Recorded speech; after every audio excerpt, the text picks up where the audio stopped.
faster and more intense. That was his main direction. He just wanted us to speed through it. George is notorious for saying, after a take, do it again, faster, more intensity. He certainly said to me, it was, terrific tonic, and he'd do it again faster. But that's it, I didn't get more intensity. I didn't think 3PO with more intensity would be bearable, do you?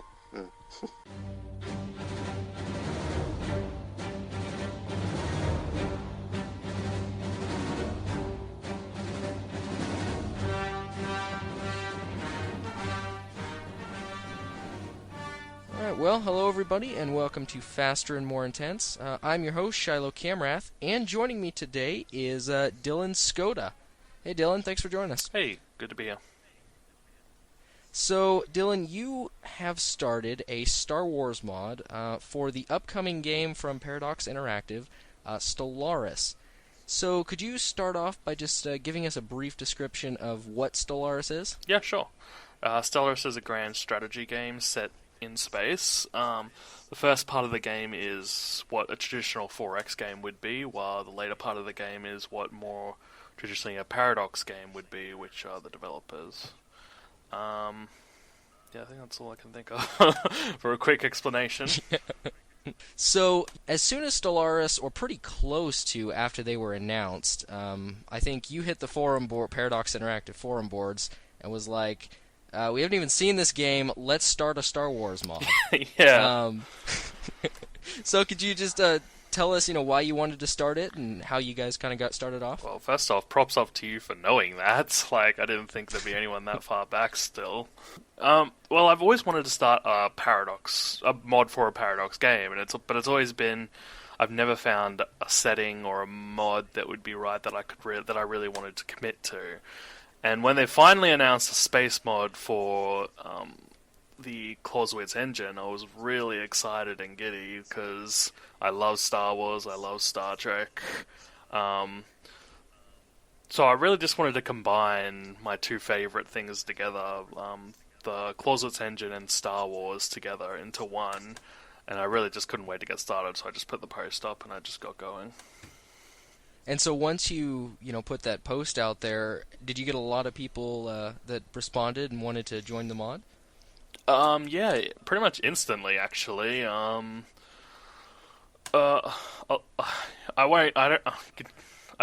can't remember which people joined the mod team first because I'm terrible with names, and there is a lot of them to remember. But we had a lot of response just from the community in general. Just like saying stuff like, oh, you should start during this time, or oh, don't forget about this, blah blah, which was great because some stuff I don't know everything in the Star Wars universe, and sometimes they say stuff and it's like, oh great, I didn't know that, so now I know that. And yeah, we had a lot of people just wanting to join up and help, just with since there wasn't a lot to do at the time, just a lot with research and stuff of what systems we wanted to include in our mod and stuff like that. But yeah, no, the community response was great and still is. Yeah, and that kind of leads into something else I wanted to bring up is, Stellaris is not going to be released until May 9th. And you started this project when it was first announced, yep. Or very nearly so. So how do you go about creating a mod for a game when, at that time you barely knew any of the features that were going to be in there? We've learned some more now. But to where you don't have access to the game, or you don't have access to any of the files, or even gameplay until, very recently. Well, primarily, and yes, that is a problem, but primarily it is mostly just research and also trying to get some more people to join through your mod with what skills they have, like 3D modelers or artists of any kind.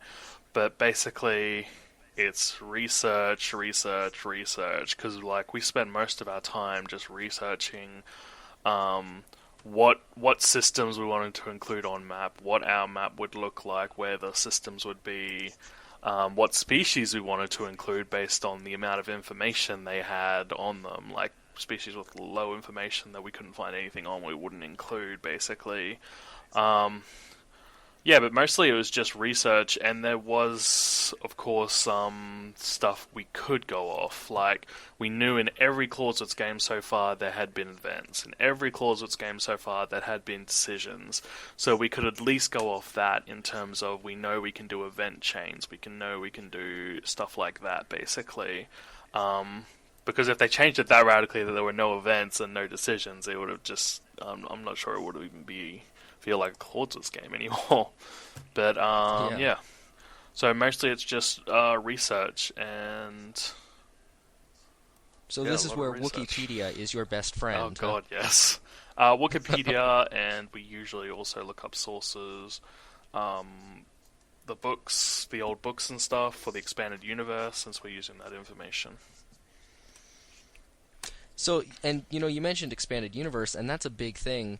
I believe you guys are going to go with the expanded universe and not be sticking to the new canon. Are you going with some kind of hierarchy for how you judge sources from the expanded universe? And do you think that at any point you will maybe try, or at least while creating this, try to stick to the new canon as best you can?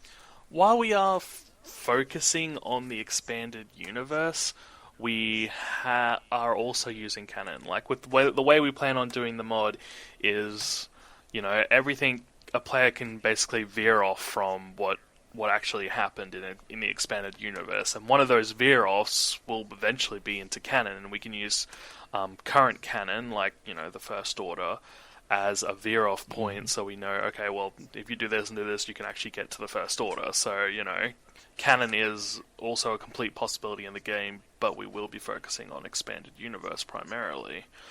We haven't got a precedent, we haven't got like a hierarchy in the expanded universe one yet, so mostly it'll be just up to each individual modder if they mod in like a quest chain or something that has something to do with the universe and there is conflict, then it'll just be up to them to make the most logical decision, not to go crazy.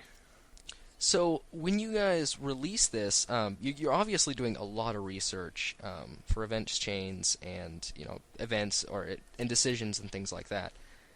But, also there is a lot of information, like you were saying, on the different species, as far as ethos and character traits and government forms. So are you going to have an option to have a preset universe at some point to where you've already defined, different species in different areas of the galaxy and their different traits, and you can kind of start out in this world that's, resembles Star Wars, or is it going to be like the very symmetrical starts of Stellaris, where you just have a bunch of random species with the character traits you've picked out? Well, I think there's actually room for both, to be honest, but we will be focusing on a static galaxy with the start date of the foundation of the Republic, so this is like even before Knights of the Old Republic time, really, when the Hutt Empire still existed. Zim's empire has just fallen apart, so there's a bunch of kingdoms in the Outer Rim. The Infinite Empire is falling apart. But we will also, I feel like there is definitely room to like take out parts of the mod and just put it up there as a mod, like just take out all the species pictures and stuff and just put it up there, this is just put it as a separate module that people can just use with other mods and just mix and match as they feel, as well as we are concentrating on the static start, which will have the event chains, the mid-game crises, etc., etc. Yeah, and speaking of late-game crises, I don't know about you, but the precursors in the original, or in the vanilla Stellaris game, sounds a whole lot like the Celestials in Star Wars. Can you tell us if that is a way you're going to be going as far as that? I don't see why not. That's like a perfect match, might as well. Yeah. As well as the Celestials, there are a couple of other ones I've come across. I can't remember any of the names, to be honest. But there is a couple of other ones I've come across where aren't the Celestials but existed back within the Celestials' time. We could also be using those as well as because the Infinite Empire is pretty much falling apart at this point. Parts of the Infinite Empire, like ruins and relics of that, can also be found to help boost your exploration. Yeah, are you going to have the Infinite Rakata Empire act kind of as a fallen empire? Because I could see how they could possibly go there. Or are you just going to have them as a large empire crumbling? Well, Fallen Empire first, but they are, yeah, as you said, they are crumbling. They've pretty much lost all their infrastructure at one time, and the whole empire is falling apart. So if a player chooses to play them, it is going to be really hard to try and bring them back, if at all. Expect to fail 80% of the time, you know. Pretty much they're almost certainly guaranteed to fall apart under the AI and just disappear into existence. Out of existence, sorry. Wow. That seems interesting how you're going to be able to do that. Because, you know, looking at the gameplay of Stellaris from the Blorg streams, which we can talk about in a minute, it seems like it might be kind of difficult to simulate an empire, a large empire that is crumbling. So are you going to primarily do that through events, or events just are placement always... of very rebellious populations? Events are going to be our main driver, really. So you're going to have to fight against not only the fact that you've got no infrastructure, no way to travel or anything like that, but internally your population is going to be pretty much exploding with the fact that they've just lost everything. You know, they're going to be revolting. You have to keep them under control while you try and find another way to reconnect up your empire. But mostly it will be event-driven, so eventually the Rakata species and the Infinite Empire will just disappear from the known galaxy, with just leaving remnants of ruins behind. To be found later on by Revan. Oh, no. Which does bring up the point, are you going to be having multiple bookmarks for, you know, so you have, like with EU4, are you going to be having multiple places along the Star Wars universe where you can start up and play in a preset galaxy? It is planned to have multiple bookmarks, but it is not our focus for the initial release. I'd rather work more on immersive events, immersive mechanics that make you feel like you're in the Star Wars universe, than focus on bookmarks. But if someone on the modding team decides, I want to focus on a new bookmark or whatever, then I'm like, yeah, sure, go for it. You know, do what you want to do. You know, to have fun with making the mod. That's the important thing. Mm-hmm. So, and one of the big things I can think of that seems like it would be a very difficult challenge, and one that plays obviously a huge role in Star Wars, is the Force. So how are you planning about going about including the Force into this game? Okay, this is interesting. Now, we've had a number of ideas for this, and recently I just brainstormed some more ideas with the team. Basically, first of all, we want every Force organization to have a different kind of mechanic related to it. So the Jedi have a different mechanic, the Witches of Dathomir have a different mechanic, so on and so forth, to make each one feel unique and separate. So the idea we've been having for the Jedi is basically population of the universe, a very small population of the universe gets this Force trait, basically, ignoring Force-sensitive species. A very small population of the universe will get this Force trait through events, and then a very small population of the people with Force traits will join the Jedi, depending on, like, if the Jedi are a part of the Republic, and if they are, how much the Republic has, if the Republic has built some Jedi temples on different worlds, so on and so forth. And the more Jedi that join, the more Force users that join this Jedi faction will basically give the person who the Jedi are supporting more options to do things, like, you know, people with a lot of people in the Jedi could use them more for war, or could use them for helping keep the peace, as in stop people from revolting, so on and so forth.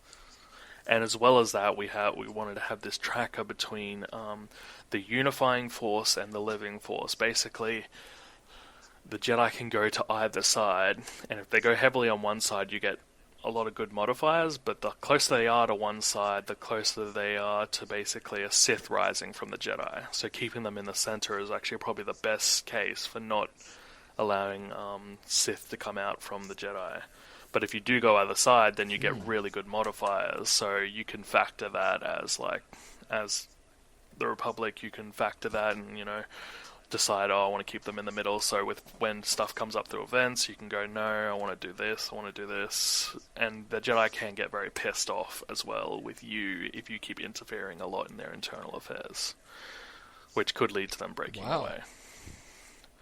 That sounds like an extremely complex system. Oh. I was imagining just give a couple pops a fanatical spiritualist trait, and they get an event every 10 years or something. Wow.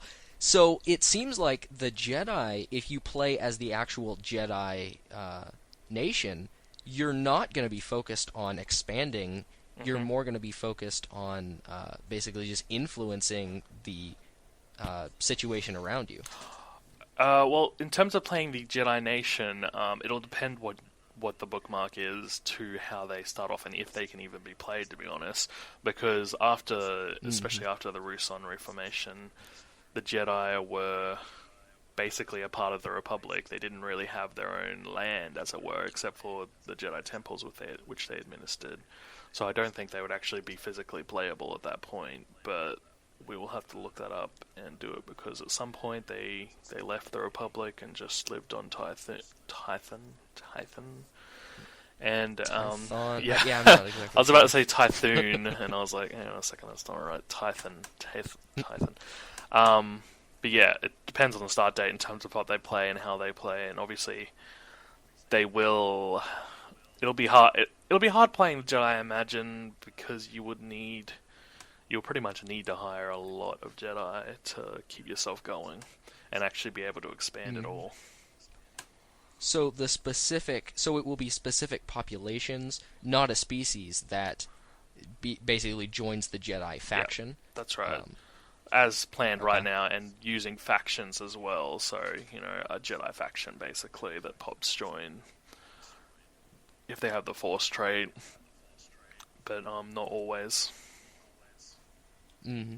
So it'll be interesting. I would imagine they would work differently than normal factions, because I think you probably need to have them wield a fair amount of influence on the nations that they're in, but also you can't, to do that they kind of need a lot of population, which, from a gameplay perspective doesn't make much sense to have, a third of your pops belong to the Jedi. It's not going to be that. Yeah, it's not going to be that big.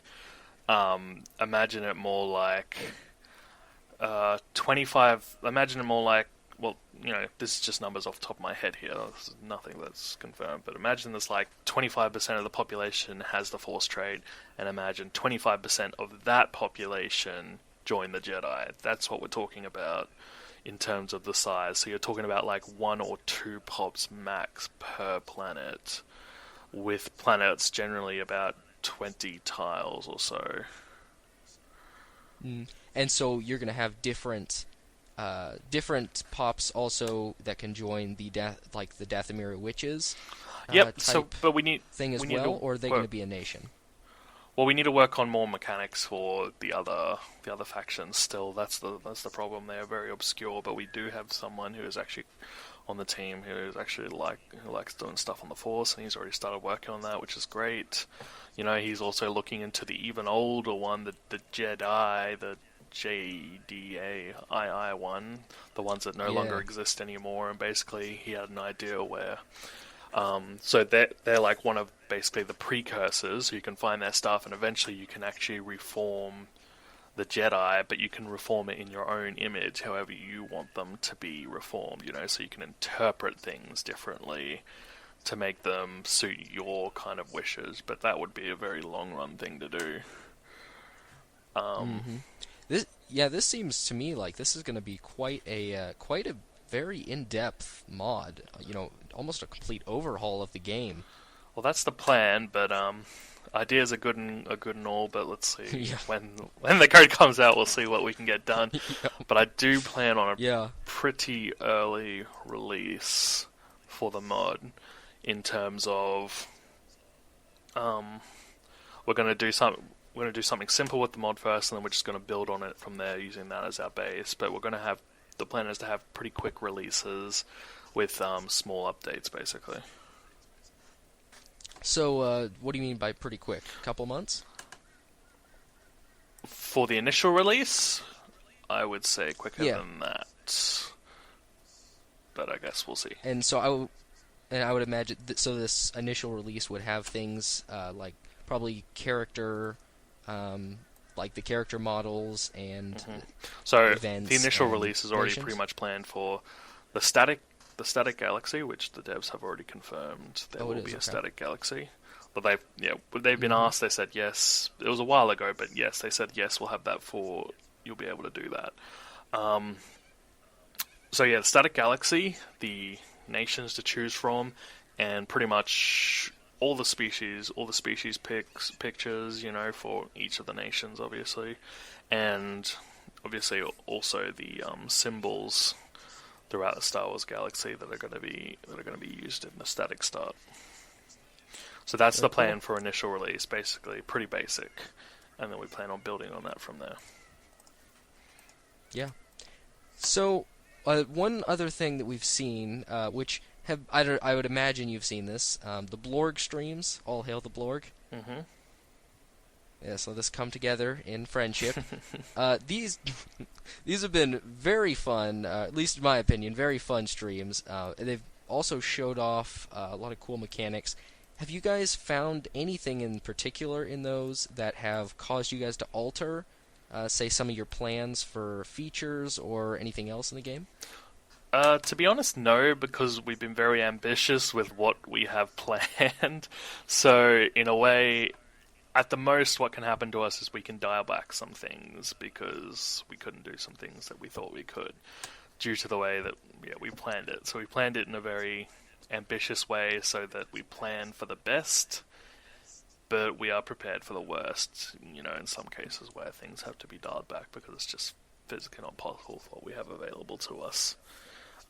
So no, but the Blorg screens have been quite fun, or quite a new kind of thing that Paradox has been doing in terms of what they've done in the past with their other streams for other games, and I really like what they're going with it. Mm-hmm. And lastly here, you mentioned the team many times. Anything you'd like to say about the people you have working with you? Other than they're really dedicated, and I'm glad they're on the team, helping out with everything. The more the merrier. That's what I always say. And also, we are also specifically looking out for any 2D artists in Star Wars that is interested in helping us out. We have got a couple of 3D modelers, which is great, but any 2D artists would be fantastic. But otherwise, a lot of my team, they just like doing it. They like delving into the Star Wars universe, discussing how we're going to do this, how we're going to do that. They're all really great. I remember what I was going to say before. I'm actually in contact with the leader of the 40k mod. I don't know if you know the Warhammer 40k mod, which is on the forums, and also the leader of the Star Trek mod. And when the game gets released, we do plan on having a multiplayer session between us and possibly even our teams, all between us and Stellaris. All right, awesome. Well, and I should also mention that on the Paradox Interactive forums, you can find also you guys have done a couple dev diaries, so you can you can watch those. We've done about 7. Find out a little. 7. That's slightly more than a couple. You can find out about some of the stuff they're working on and some of their designs. So Dylan, thanks so much for joining us today. Not a problem. Thanks for having me.